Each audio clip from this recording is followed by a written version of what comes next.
Hey, everybody. Thank you for, oh, we're gonna have to mute.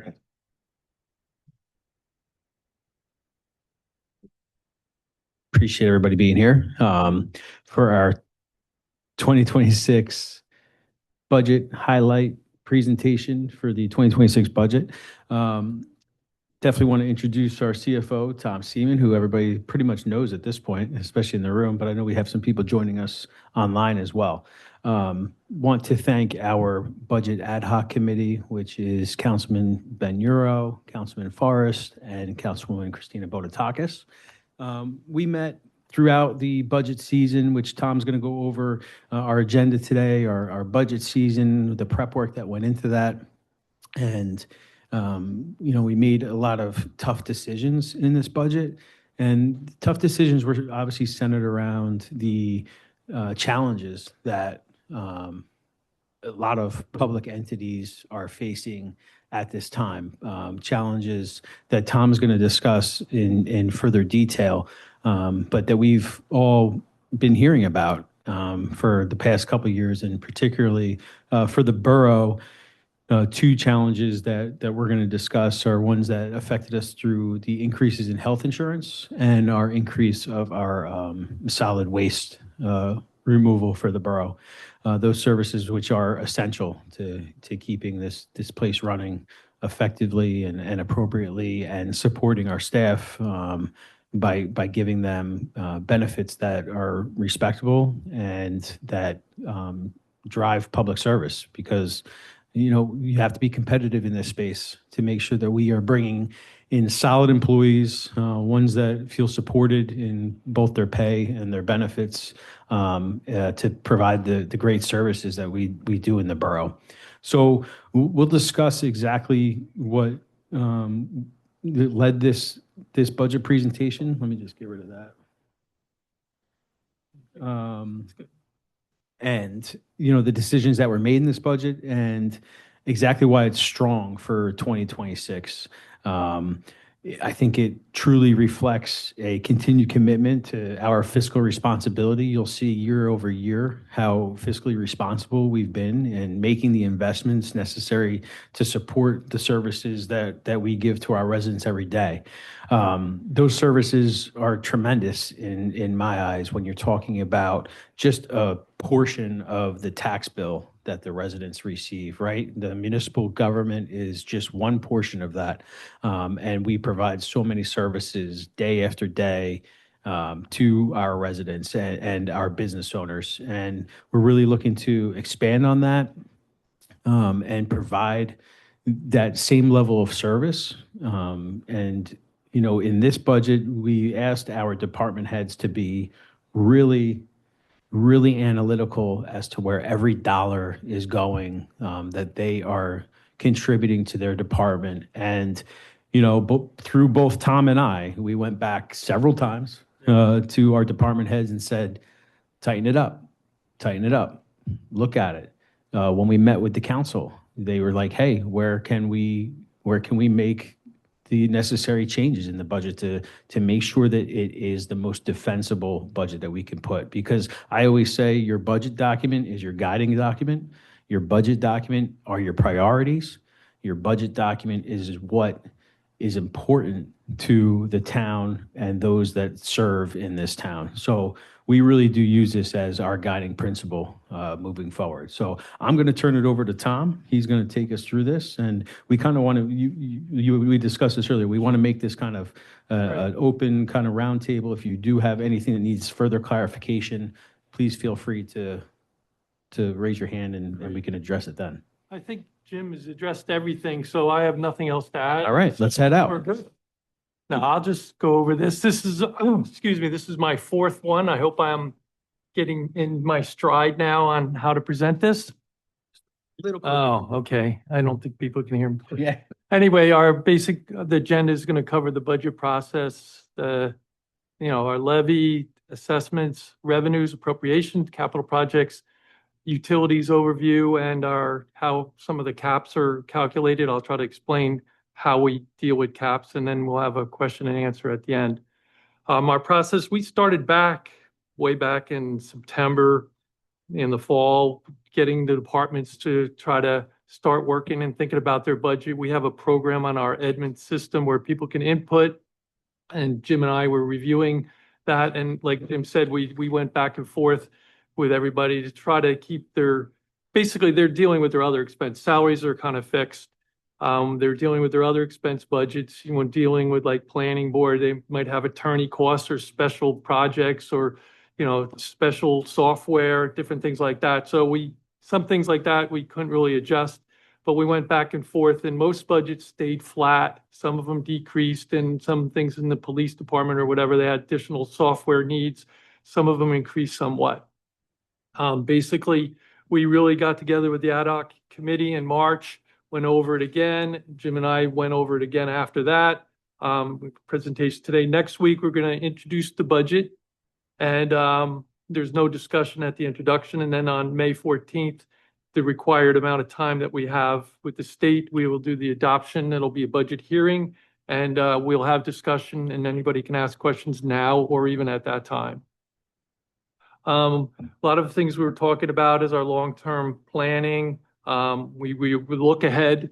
So when you say, wow, this budget is really crazy, maybe it's a little higher than some other years, but we're planning of, if you cut this budget too much, it's going to really hurt us in the future. So we were balancing all that just to think for at least 1 or 2 years ahead. And then we always look at our capital infrastructure programs and things like that. We want to be prepared for that. And then, when you hear the word debt, it's not a major problem for us because if you spread debt out over years, it's like a mortgage and you're not hitting your budget so hard of paying it right out, cash right away. So we try to balance all that. And we'll go over our departmental goals to try to keep everything pretty flat. I'll try to explain the surplus policy and our objectives as we go along. So when we do our budget, people have to understand the budget is in 2 parts. We have a revenue part and a budget and a appropriation part. And people always say, well, if you're getting all this revenue in, why don't you just spend the revenue? Well, the state doesn't set it up that way. You have to kind of earmark exactly what revenue you think you're going to get, and then you decide on how much you're going to spend, and you don't spend those revenues. You have your separate spending area. Not pretty clear because it's different than other financial entities, municipalities. It's very unique. But when you have revenues from last year, we received certain revenues. I'll go into more detail. You cannot anticipate more in your next year than what you've gotten. So let's say we have ABC fees, alcohol license fees. You cannot anticipate more unless you wrote to the state, I guess you could do if you knew you were going to get more licenses coming in. Otherwise, you anticipate no more than you received or realized last year. And for appropriations, we have line items, and each department has their budget, and in their department, they have sub-accounts, and they have, for supplies and, legal costs in different departments. And you cannot overexpend a line item, which is in our budget document. So that kind of summarizes each department's spending plan. You cannot overexpend. That's against the law. We make sure we do not do that. We have things in place where you can't do that. And our purchasing department is very tight about people spending their budgets correctly. And we always try to charge the right accounts. Jim does the final approvals on all purchases. The system is working very well. So let's cut right to the chase. Here's where our tax dollars go. We're going to be raising the levy is going to be about over $64 million. That's estimated because we're estimating the schools. We know the local school is going to probably go over 9% possibly this year. Is that correct? The red and the other one, the 2 regional and the local parts are the school parts. So over 60% of our taxes that everybody's paying is for schools. Our portion is about 25%, and then the county's about 12%. Ours is, we know what we're trying to raise, and we'll get the exact amount from the schools soon. The one thing I just want to say is obviously for this presentation, looking at that, we're obviously able to control only 25% of Exactly. although the municipality is always the tax collector, Yes. right? We collect all the taxes. Only 25% of them are actually controlled by the borough. Right, so we pay the schools monthly and the county quarterly. The Red Bank River Center, that's included in this piece of the pie, but we do not raise that taxes. They raise that taxes for themselves. They pay an extra tax for that. And the local library tax is actually set by statute. The Yes, state tells us what that, based on valuation of the town, what that 1/3 mill is exactly. that the borough has to collect for that local library tax as well. So that went up about 7% from last year, but that's based on, once again, our valuations are increasing. So this is basically how our assessments, the assessor, as everybody knows, the assessor revalues 1/5 of the town every year with our assessment demonstration program. So he revalues the whole town every year. Our residential value of the total, if you look to the left, I don't know if I could put a cursor, yeah. Oops, not what I wanted to do. Mhm. Sorry. There you go. So our total valuation of the town is $3,590,000,000, $157. It went up 7.74% from last year. That's just based on sales. A lot of it's on sales. The assessor has a certain formula how he deals with commercial properties, which deals with their revenues also. Everybody pays the same tax rate. So that's our assessments.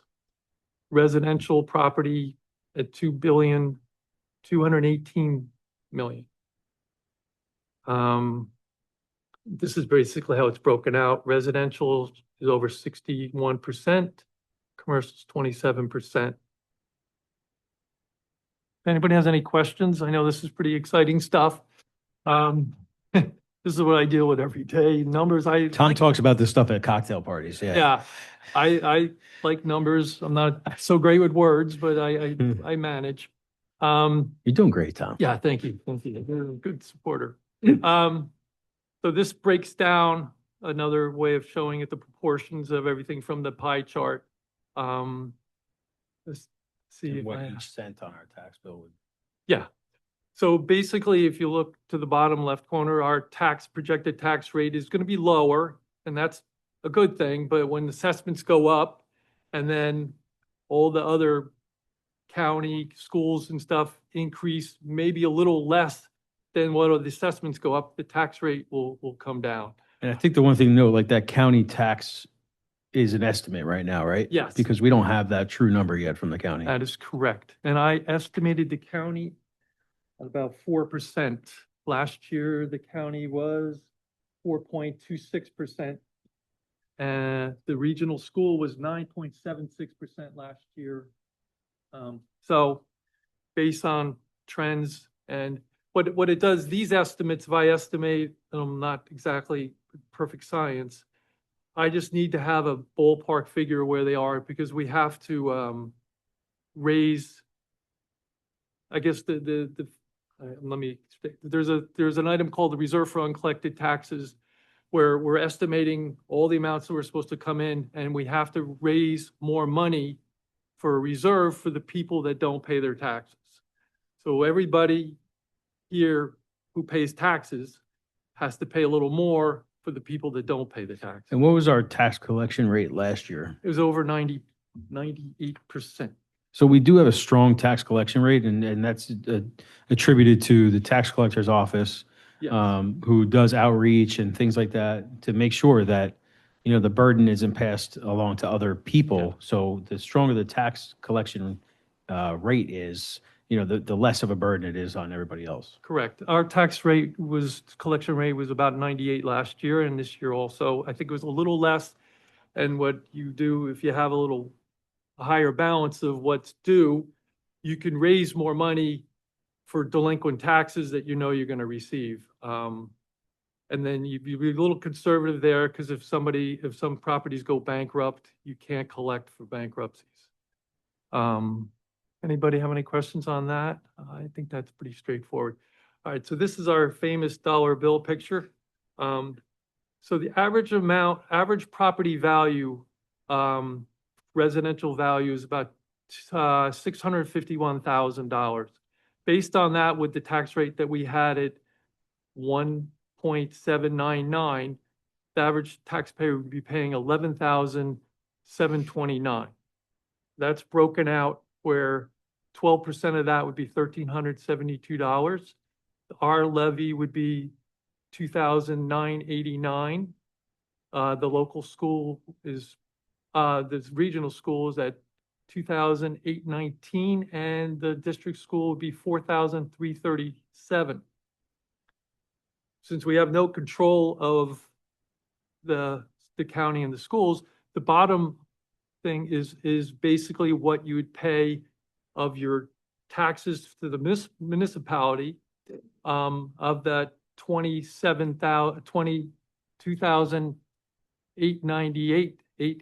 988, sorry, I can't, my glasses, I'm in between here, but, salaries would be, about 1,181. Grants, it's only like $91. Grants are usually matched by the revenue and the appropriation, so that's an offset. So grants are a really good thing. They offset costs.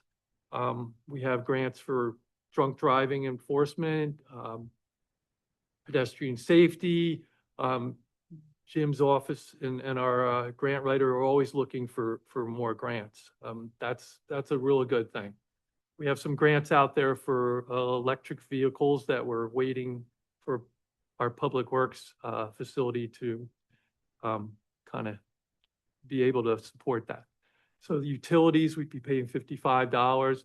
Capital improvement, we've decreased that a lot this year. Capital improvement fund is the amount we used for down payments for capital projects.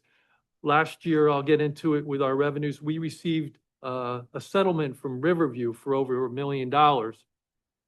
So, but when you get a revenue for a large amount and you're anticipating it and you know you're not anticipating it the next year, you have to be really careful because you're gonna have a shortfall the next year. So what I did was I put in the appropriations a lot of capital money last year, which will help our future capital projects. That goes to our capital fund.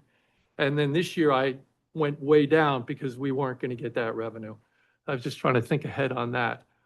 For solid waste, it seems like it's really not that much. 194 for that service is, I think, is really good. Our debt service is 350. Deferred charges are for paying down some capital projects if you can. Insurance is 439.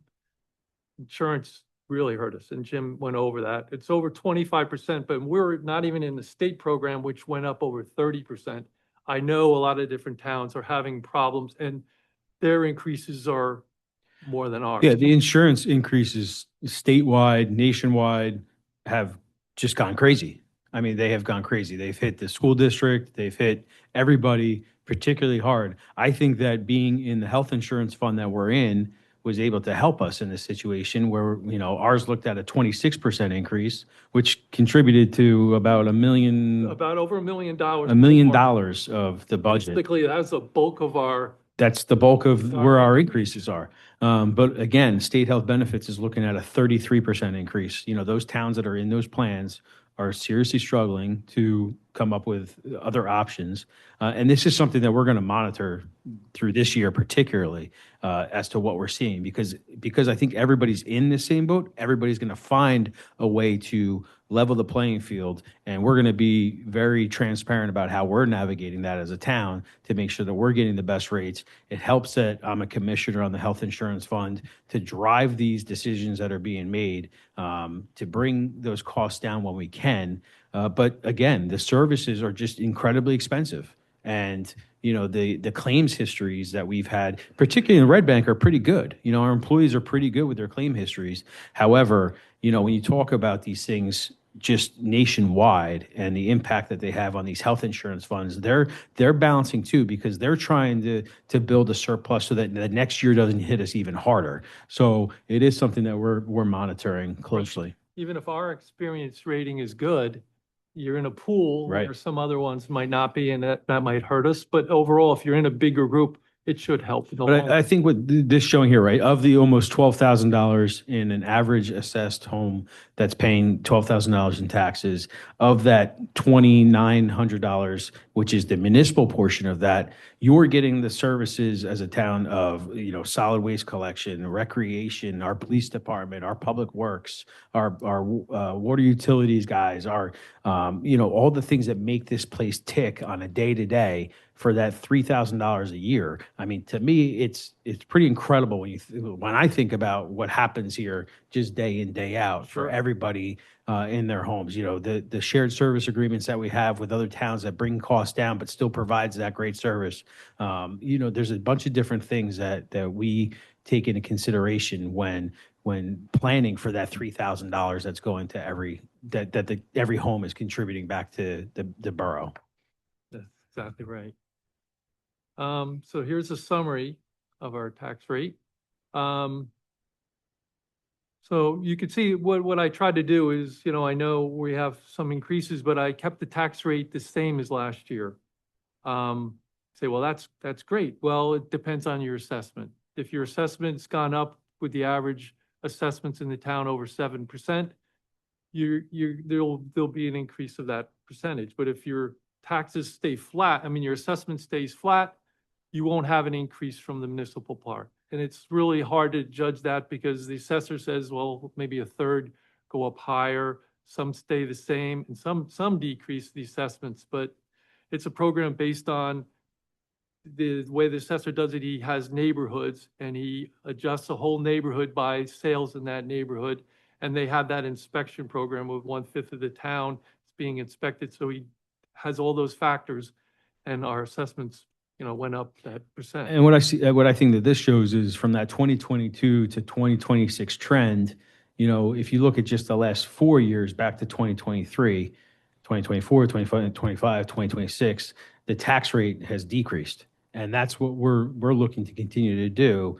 Whereas this year, because of all of our inflationary increases and statutory increase and salary increases, right? Because that same employee that started 5 years ago isn't worth the same as they are today. And that's right. They get Exactly right. raises and increases in contractual increases as well. So I think that showing that tax rate is actually decreasing, we're finding other efficiencies in our budget that we can keep that the way that it is. And that's our goal, is to keep that fiscal, conservativeness as best as we can, so that we're not constantly, hitting the taxpayer when we still have a bunch of other projects to do. We have a bunch of things in the pipeline to continue. And again, to me, it's about finding efficiencies in the budget. So that's something that we literally work on all the time. We talk about all the time, is where can we plug some gaps and make things still work. So we Yeah.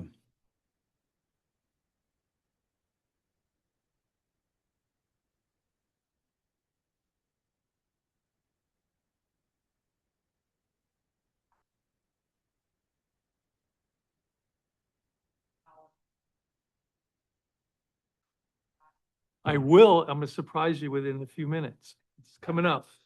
Right. So the question was last year's based on the assessment, it showed that the increase in last year's for the municipal portion of your tax bill was approximately like 120 some odd dollars. And the question is, what's it going to be this time around? And Tom's going to get to that in a I couple want to survey, what does everybody think it would be?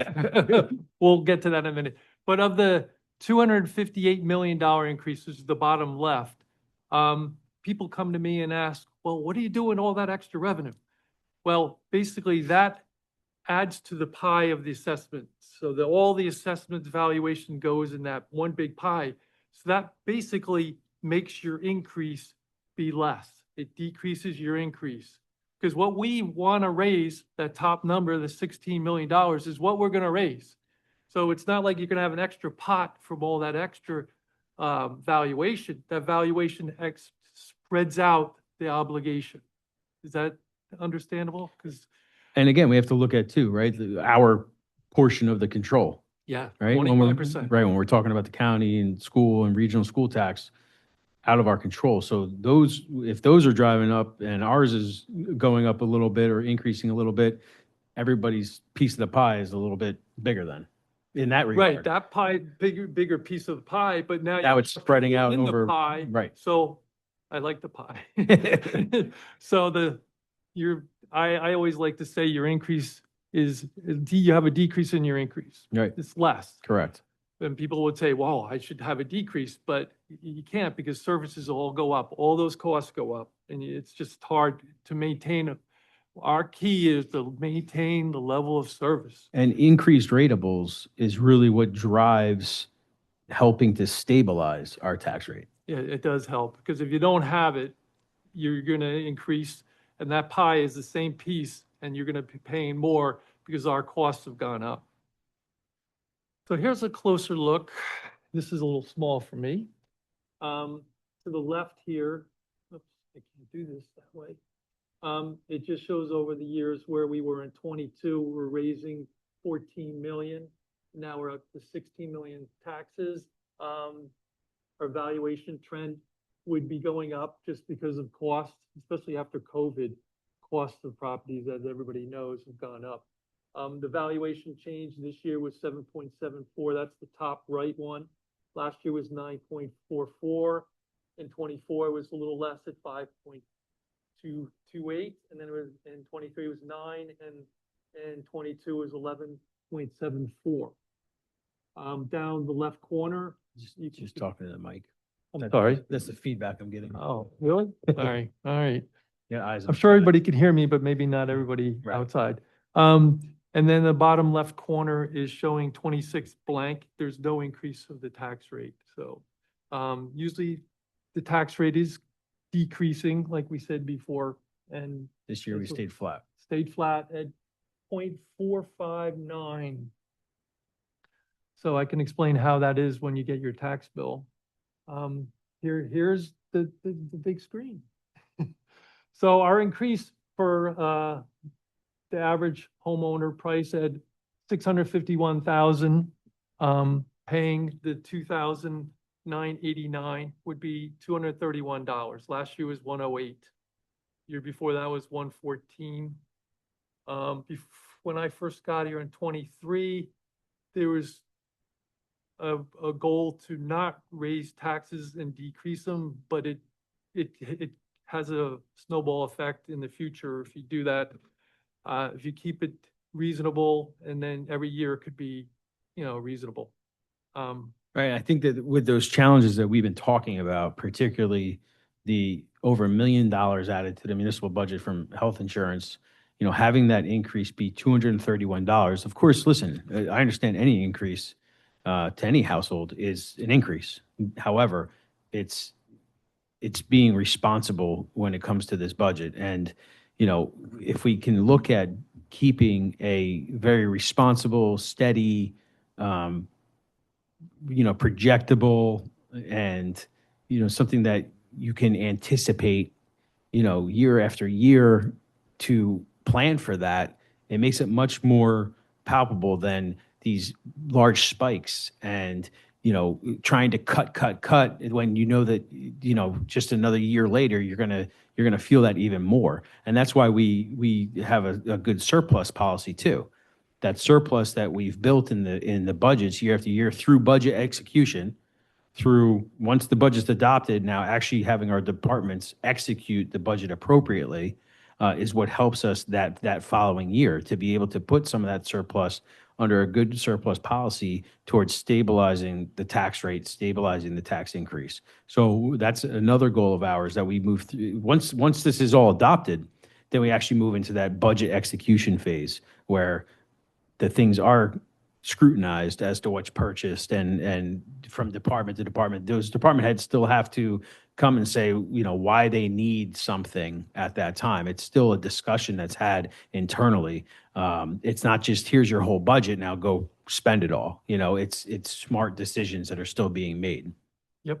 And then when we have those revenues that we anticipate, and sometimes we get more than, Well, I'm going to go over, I was going to ask you to explain surplus, but I'll do it for you.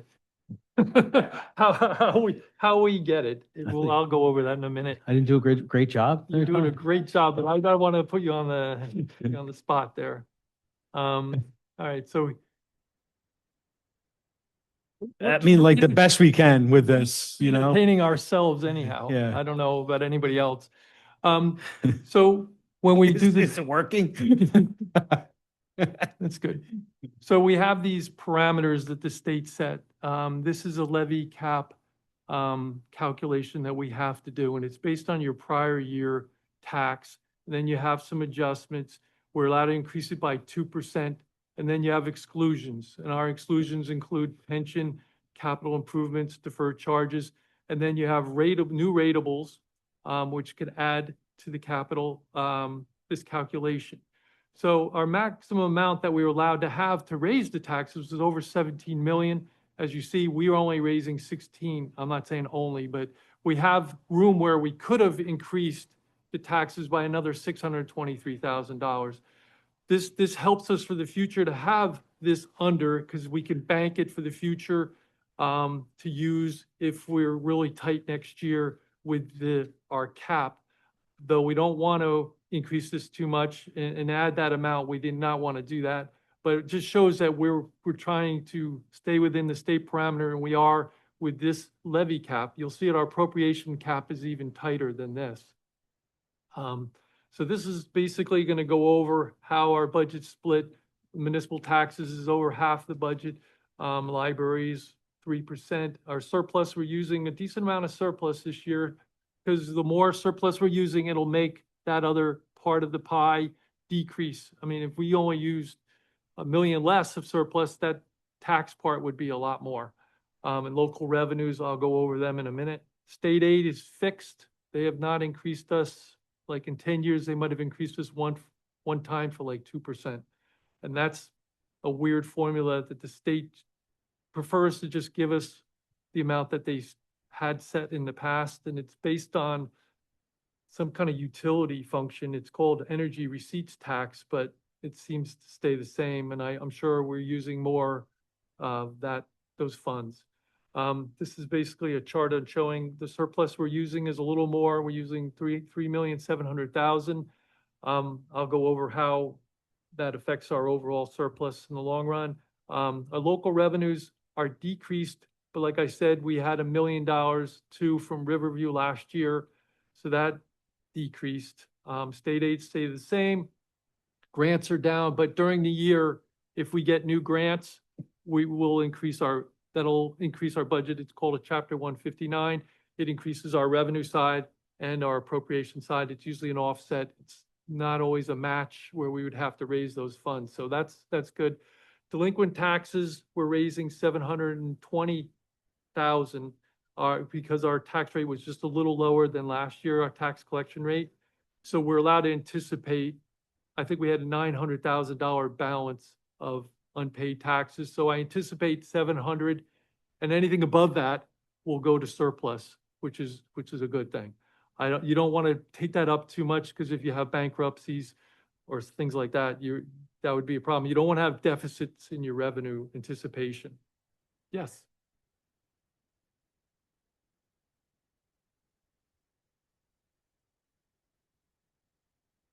Yeah. Not at all. It's not our program. So just real quick, for those at home, the question is the programs that are for seniors, like the Anchor and Senior Freeze and the other And programs. it's Stay New Jersey. Stay NJ. It's called PSA 1, and that's the new format, which combines all three of those programs. Our tax collector has nothing to do with it. In the past, people used to come in and have their tax certified, and that was the PTR, Property Tax Relief Program. Now the state has each individual file that form and shows what you really paid also based on your tax return. And then you can get up to $6,500 back, 50% of up to $13,000 of taxes, which helps some of us senior citizens. Sorry, I happen to be one. Yeah, it comes from the state directly. People are calling here and asking Ashley, our tax collector, where's my refund? Where's this? And we say, we have nothing to do with it. Please call the state number, which is not always easy to get a hold of somebody. But it's a good program, and if New Jersey can afford to keep doing that, that's a great thing. The Anchor part, I don't think is age restricted, so people could still get up to 1,500 or 2,000 back on that. Still, we don't have anything to do with how the state calculates, and it's up to their budget appropriations to see if they can fund it for the next cycle, which is in July. So I hope they can. Local revenue detail. So here's a quick picture of the 26 column is what we're putting in our budget document for the local revenues. So whatever I put in the 26 column, we did not receive more than that last year in revenue realized. I'm trying to increase some of these line items like alcohol beverage, I increased a little. The other licenses, I had a decrease because we did not get the $58,000 that we anticipated last year. We probably got 51 or 52. So you can't anticipate more than that. So that any little decrease like that will affect the overall revenue picture, and that difference is what we have to raise in taxes. So I increased the court fees a little. The fees and permits actually went down. Interest and costs on taxes, I bumped these up a little because you just never know if people are going to be paying their taxes or maybe go to tax sale. That's relatively conservative. Our interest on investments have been doing very well, but then the interest rate's going down. But I anticipated more just to try to offset that tax burden that we're all going to have. Uniform construction fees were pretty good in 25. I think it was over $1.5 million.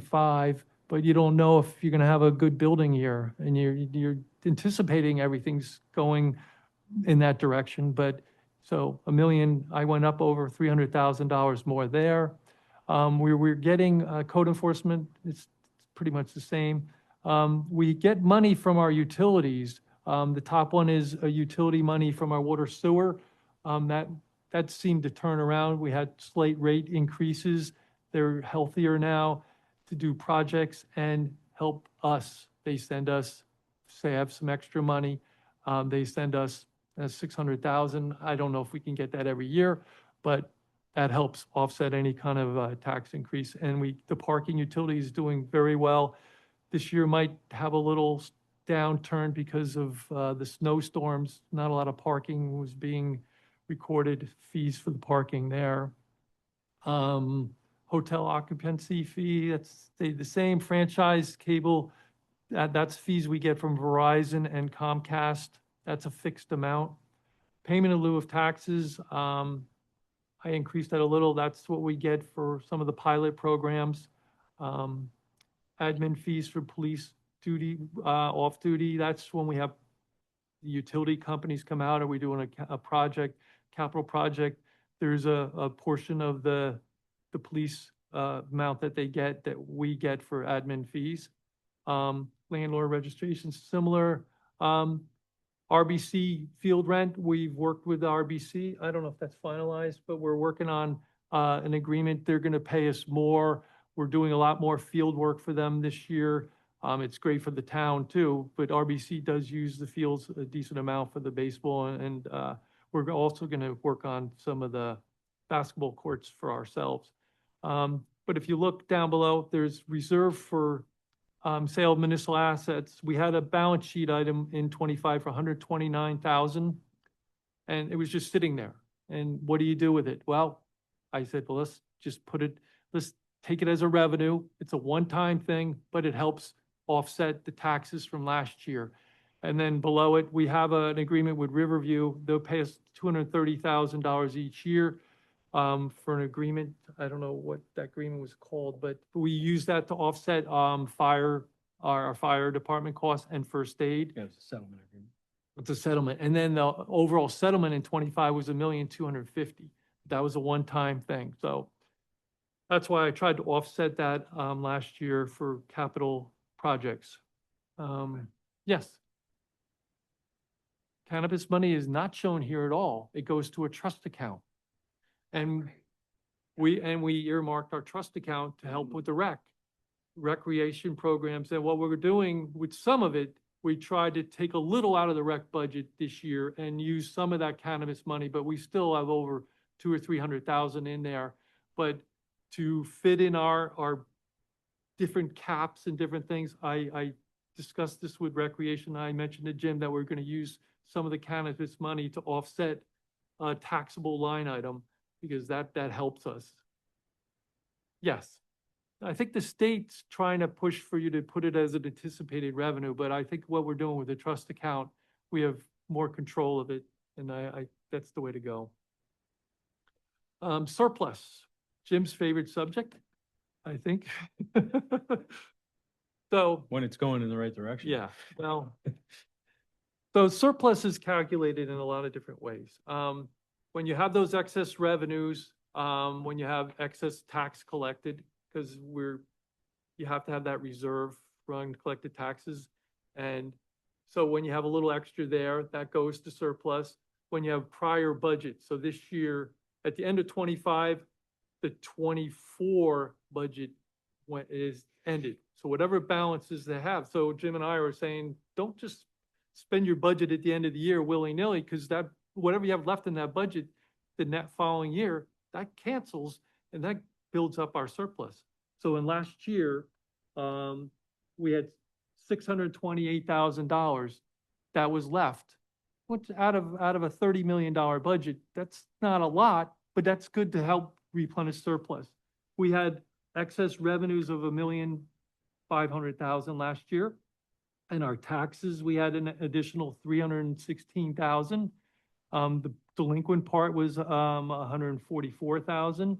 So, and then we had some FEMA money come in. So overall, our operations, we received over $3,351,000 that added to our ending balance last year. So we ended up at the end of 25 with $401,000 of surplus.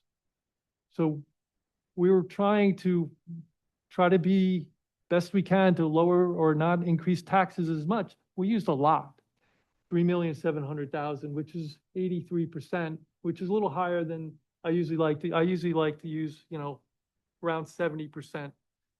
But we have plenty of surplus left. We're not risking anything. Our policy is to try to keep it a little lower, but our whole goal was to offset and not increase taxes as much. That makes sense? All right. So here's our budget. This is the other side. Library expenses, $525,000. Statutory expenditures, $2,000,009. That's including pension. Pension for the police is over $1.2 million, I think, exactly. I'll give you the exact amount. We have no control over pension costs. They're based on salaries. Police contribute themselves 10% for their contribution, and we end up paying a little more based on the state's formula of back contributions and different things. So our police is $1,800,000 of, that's obligation is due in every April. Our insurance is $4 million of our budget, which is 15% of our budget. Debt service, 12%. Solid waste, we have a nice new contract, but it did go up a decent amount, like $300,000, I think. Capital improvements went low because we trying to balance things. And then salaries is the main 40% of our budget is for salaries, but you need people to work. That's important. So this is like an overall comparison. Salaries went up. We're not giving people 7% raises, but they do have steps in certain unions. We have some new hires. We're really streamlining. I know our public works. They're getting a foreman that really makes it more efficient down there. Is Jerry considered a foreman, or is he considered deputy director? So we're increasing productivity, I think, in the long run I think we have I've been working in a lot of different towns, and we have a very good staff here of people knowing their jobs and working hard for the town. Grants, that's a variable. It changes all the time, but you have the offset on the revenue side. Our utilities went up, that we're anticipating to go up like 6%. The capital improvements went down a lot, but that's based on the offset from last year that I wanted not to put in another $1 million for capital projects, we could have done another 600,000 of that, but that would have raised taxes a lot. We don't want to do that. So the solid waste contract went up almost 15.69%. Debt service, 9%. We're doing a lot of new projects. We have debt that went from notes to bonds, and then we're getting new notes for not just the park, but we have streets. We have how many different streets we're working on now? 5 or 6 maybe, and then probably another additional 5 or 6 this year. So we're always doing that with our engineer. That's working really well. Overall, the insurance, that's including our workers' comp and our liability insurance, says only 17%, but our health part went up like 25%. And some of the health is spread over the utility funds too, correct? Yes, Yeah. exactly. We have a formula that was established before me. It was about, I think it's 20-something% goes to the water utility and like 7% goes to parking. So we spread out liability costs for the insurance, health insurance costs, and then the bill we get from the JIF, we split that also. So we try to, so when we get to the utility part, those utilities are self-liquidating, so they're not raising taxes. So that's a good thing. You have the rate for the sewer authority, water sewer, you're paying those rates, but that's a separate fund. We're dealing with the general fund right here. Library's gone up a little, but that's based on, without our control. Operating expenses, they go down because we tried to keep the departments making some nice reasonable cuts. I mean, if you have the budget too tight, you're gonna have a problem where you're gonna have nothing left in that budget. We could transfer for a budget in the last few months of the year, but then the following year, when you're canceling the surplus, if you have nothing, you're hurting the cycle of replenishing your surplus, which will help you offset your taxes. And people say, well, don't put fluff in there and overestimate. Well, you have to put things in there for unforeseen costs or new hires, or if somebody changes and they say, oh, I don't want to opt out of insurance, I want to get back to insurance. That could be $50,000 more hit on our budget. So we have to be able to cover that kind of cost. This is our appropriation cap detail. This is the other requirement by the state that it's calculated based on last year's appropriations. You have exceptions, you have a normal 2% cap, and then we added on a 1.5%, which is called a cap waiver, and it helps us fit into the parameters. Because in this budget, you have all our departments and everything, and that's inside the cap. You have admin, DPW, police, up to a certain point, that's inside the cap, and like capital and library and debt service, that's outside the cap. So they have a calculation for you, and it's called a cap budget. And we did all that, and at the end of the day, we had $20,000 leeway of fitting into that. This was really tight. You have up to the right side, you have cap bank utilized. Those are prior years where we had those excess amounts, but this year we're going to have excess amount of 20,000. So we'll have $20,000 to apply to the next year for an additional cap help. It's a little confusing, but we meet our parameters. We're trying to keep costs down, but we have to keep that level of service up. This is a picture. I know some people don't like the word debt, but debt in our municipal government, instead of paying out right away and raising taxes, you're spreading it out like a mortgage. So our debt, per the annual debt statement the auditor prepares, is $29 million. We're allowed to have debt up to $117 million. Where at 1%, you can have it up to 3.5%. So our debt is manageable. We're gonna have, everybody says, oh, well, some debt's coming off in the next few years, but we're having more debt coming in the future. We have a DPU project. Marine Park is not a big addition to debt, but we're going to have some debt there. We've had grants for Marine Park, so we're doing well with that. And the road projects, we're getting grants. But some of these projects, the part that we cannot fund with this capital improvement fund, which helps pay a little, like a down payment on a house, that's usually 5%. Then the rest, you use grants, and the rest you go out to debt, either a note or a bond. So we just did a new bond issue at the end of 2025, and this year we already took out another little note for, in our current fund and our utilities, for some of our lead line projects. It's ongoing. I don't know if you want to expand upon our lead line program. It's been very productive on how we've. Yeah, I taken think care we're of- in what, phase 4 of that now. We're Yeah. going into phase 4, which we're planning for. So we'll be seeing some of those proposals from the engineering firm on that. But I mean, we're way ahead of the curve as far as the state goes for remediating the lead service lines. Right, it's not due until, I think, 2031. 2031? Yeah, there you go. Good. I don't even think about that date because we're going to be done before then. There you go, yes.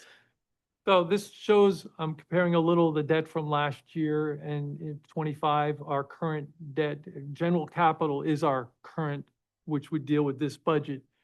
It shows $20 million. It does not show, the difference is ordinances that were approved but were not funded or spent yet.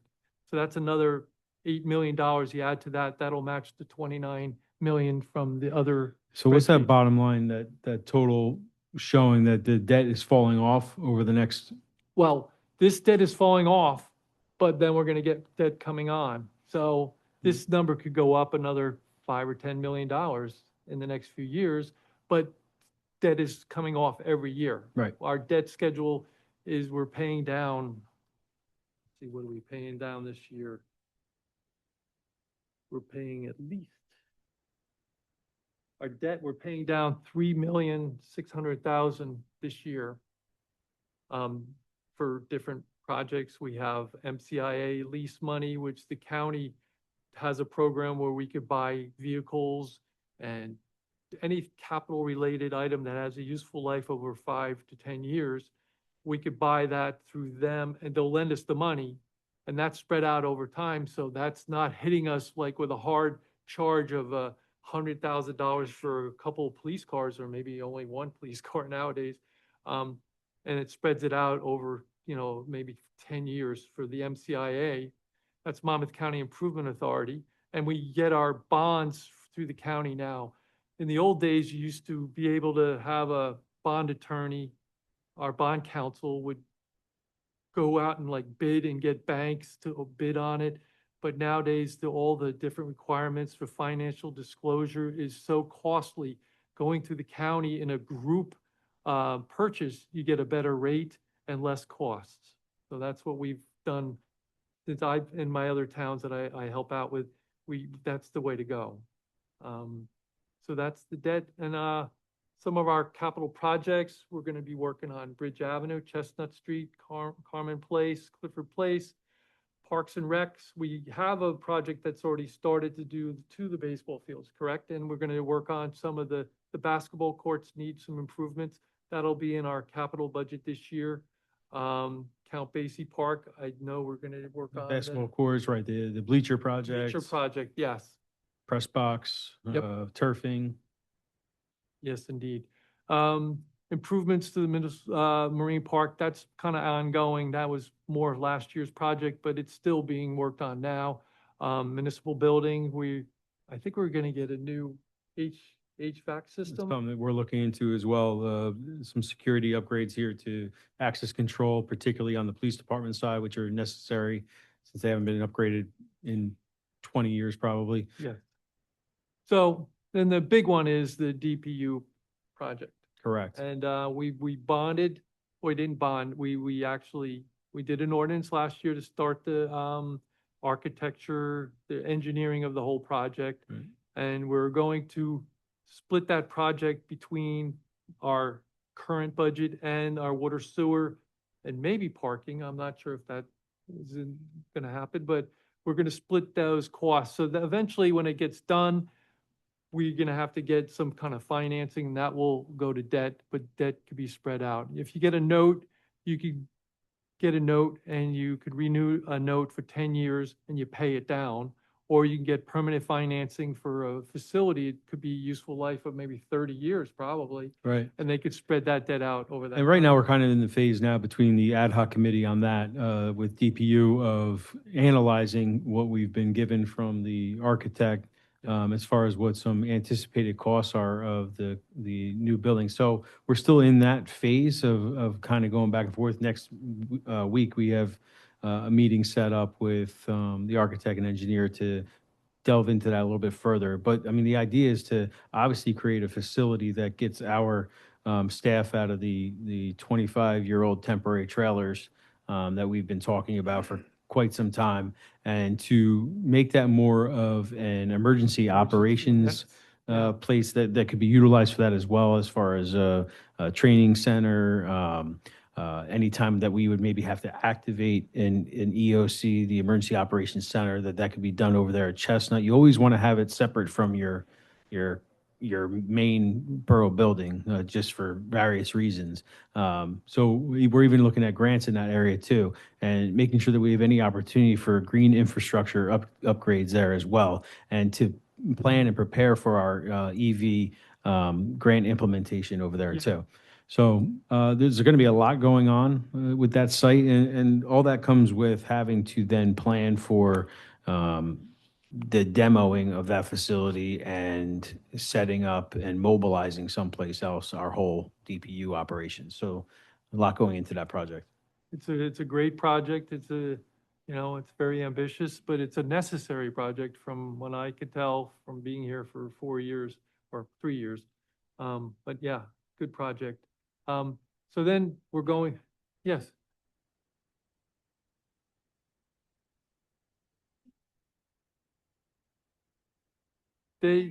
That was kind of in conjunction because they haven't spent their money. They have generators. They're gonna upgrade their generators from last year. Yes. So this is the main budget is our current fund, but in it also we have budgets for our water sewer utility budget and our parking budget. These budgets are self-liquidating, so they're on their own. They can help us in the current budget, but then their operations are doing their own thing. They have surplus themselves. So in the water sewer budget here, they're using funds. They use $1 million of their surplus, and then they get the rents, which are the collection of the charges for water sewer. They have some miscellaneous revenues, which are connection charges and different things that we do. We fix people's lines, and I think they have to pay us back and things like that. So the operating expense, it just matches, the revenues and the expenditures. We have some statutory expenditures, which is including pension in there. They have their own debt, and they have their own capital projects that they run on their own. This year, they're gonna do a bunch of capital projects that we were gonna go over today and go over. So they lead line replacement, and then the DPU facility, and they have other projects to their water, like Tower Hill, I guess, to their infrastructure. Yeah, we met with, actually, we've already gotten a proposal from, or a submission of a plan from our engineers, Ingenuity, that we have now a process in place to put in motion as to the capital improvements that we need to see on our water and sewer infrastructure. Admittedly, I think there was a lot of water sewer infrastructure that was left, not taken care of over a number of years. And I think that this governing body particularly took that step of putting that water rate study in effect, and actually putting the water rate necessary increases in effect, because it was 10 years at that point that the water rates were not increased. And there's no way to accomplish water infrastructure projects without accounting for inflationary measures and everything else. So I think that now that we have that plan in place through our water sewer department, we're going to keep chipping away at our capital improvement projects on that end too. Right, so their capital projects are contained by themselves. So Correct. any kind of capital improvement, it's a capital improvement fund of 425,000 raised. When we do an ordinance, we can put some of that as a down payment to lessen that debt that the water sewer utility has. But that does not go directly to the taxpayers. This is its own fund, and they take care of their own debt and their own projects. So that's helpful. And then we have the parking utility, very smaller different level of that. They use some surplus this year because we have some additional costs that we want to cover in their budget. I know they're gonna enhance some parking meters, I think, this year. But they've been consistently, the rents are the amounts that they're receiving, and they get a decent amount over that, which helps them accumulate the surplus and helps them give some surplus over to the main current budget. That's very helpful. 2 more slides, Scott. Stay with us. 2 more slides. Yeah, how many, did I wake? I don't want to wake anybody up here, but that's okay. All right, yes. So I don't know if you want to go over our future initiatives, but, you know, we Take try it away, to. Tom. I'm not going to take your thunder now. Oh, I think you've been trying to, though. Anyway, we always try to hold the line on operating expenses. We try to identify, implement, and invest in productivity, enhancing management practices. Jim has been great with that. He's gotten different software, different items of software. You could probably expand upon the different. Yeah, things I he's mean, and gotten. one of the other ones too was, from our management enhancement report and activating that was, combining the departments of recreation, and human services together, because I think that ultimately and in time, that will work to run that department more efficiently as well too. So that there's not such overlap in services out of our staff, that they can all support each other under one department. So I think that that's really going to be helpful over time too. I mean, aside from the GovTech things that we've put in place, and how to get fees collected from various things like construction fees and building fees, and using the SDL program that we put in place, once that's fully operational and everybody is right now, like our building trades are using it. They're finding it much more efficient to process their applications, get their permits. So all that quicker moving of government means that we're collecting fees faster, and we're also providing a better service to them that's much more streamlined. So Yeah, and Jim has pushed for some of the departments of using credit cards. that's something that we and, we yeah, we- brought this just this past year. Yeah, we have it where the tax office, the construction office, the clerks can do it. And, We were hearing that over and over, of somebody who wants to utilize a credit card to just pay for a simple permit, or, the borough never had that option. So that's something that we put in place too. Yep, EIA. Hmm. But the thing is, you could pay taxes online and probably pay a little less, but people Sometimes wanna use their convenience, card. right? Yeah, they Yeah. want to just come in, or if they're almost delinquent and they could save a higher percentage of that 2% or Right. 2.9% charge that we don't get. We just get what we're deserving. I like to credit give people the option. No, and that's great, and we worked it out. We have the processors, it's all working out very well. We're always looking to outsource, and we look at shared service. We have a lot of shared service. I share my services a little for a couple of towns as a finance officer, not a lot of time used from here. We have, we do snow plowing for the Board of Ed. We have Miss Court, and for Shrewsbury Township, we shared EMS with Shrewsbury Township, and we shared our clerk for part of this year. We're sharing her services, and we use fire services for Little Silver. So we're always looking to. Mary and Tom are just that great that we can share them too, We like to share. Our knowledge, I guess, somewhere in there. As long as they pay, we'll share. And then we give a cut to the town. That's right. That's okay. But we like to be fair all both ways. And Mhm. pairing what lies ahead with greater transparency, basically having this kind of forum is what we like to do, get out for people to see. We'll have this up on the website tonight. I think Adriana said she can have it. Anytime anybody has a question, they could call me or email me. I'd be happy to answer anything I can. If I can, I'll just give it off to Jim. He'll answer anything else that I can't answer. Financially, we should be able to answer pretty much everything. And it goes to questions. If anybody has any questions, I've been told that the budget presentation is posted. So oh, it's already up. already? Wow, way ahead of me. But I appreciate everybody coming out, and Yeah, absolutely. No. Appreciate your time. sure.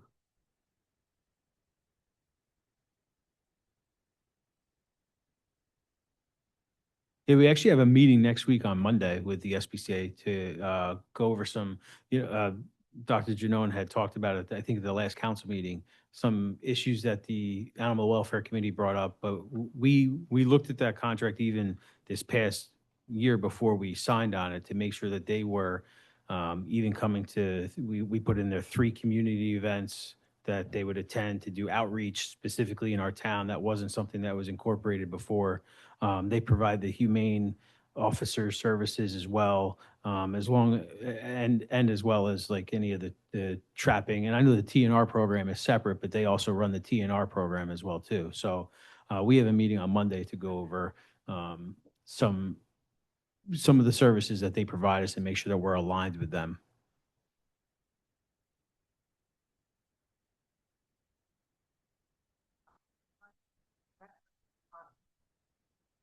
No, no. The only 3, the question is there's a vending machine potentially with like pot decals and marijuana decals on the outside, and whether or not we get that revenue. That's that's not something that's regulated by us or acceptable. I think I'm aware of maybe what you're talking about, and that was looked at as far as the makeup of what is being sold there, that it may fall outside of what even cannabis is.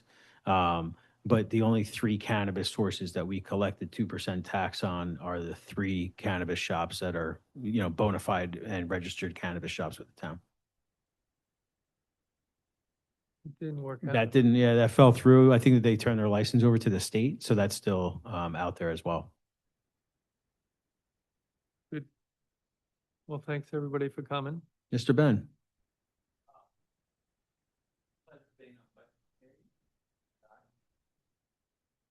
Just want to say that I really appreciate the presentation today. Kind of like you guys get the process here. Bad time for political process, not that cost. Of course, in the long run, cost. Mm-hmm. And also like that we are addressing various things necessary. I'd love to do some more things. I'd like to hire probably 6 more police officers, but not hard financially. But a lot of requests, but I certainly don't get requests for less service. Sure. Right. Yeah. But I guess like if you want to fact, want to get rid of 6 police officers. No, absolutely not. Right. President, all of us, quality service. Notice we're talking about that the driving Sure. maintain quality service. That's parks. Like the hangar looked bad 10 years ago. Boy Scout project. Can't imagine like that. We got to do that. We have to address the other capital projects that we're doing. Things don't get cheaper. That's right. Yeah, I think that that's always the balance, right? Is trying to put together a budget that is manageable for everybody, but still hold the services. I mean, you nailed it on the head when you said that nobody asked for less services. That's right. Daily we get calls for more services. Sure, of course. Right. Right. I think that if we just maintain what we're doing and keep staying responsible with the way that we're doing it, I think that we're able to really accomplish really great things day to day. But yeah, I appreciate your assistance on the ad hoc committee. I mean, it's always good to have the feedback of our council members. Yep. Thank you. I hope everybody has a great night. Thank you. Thank you.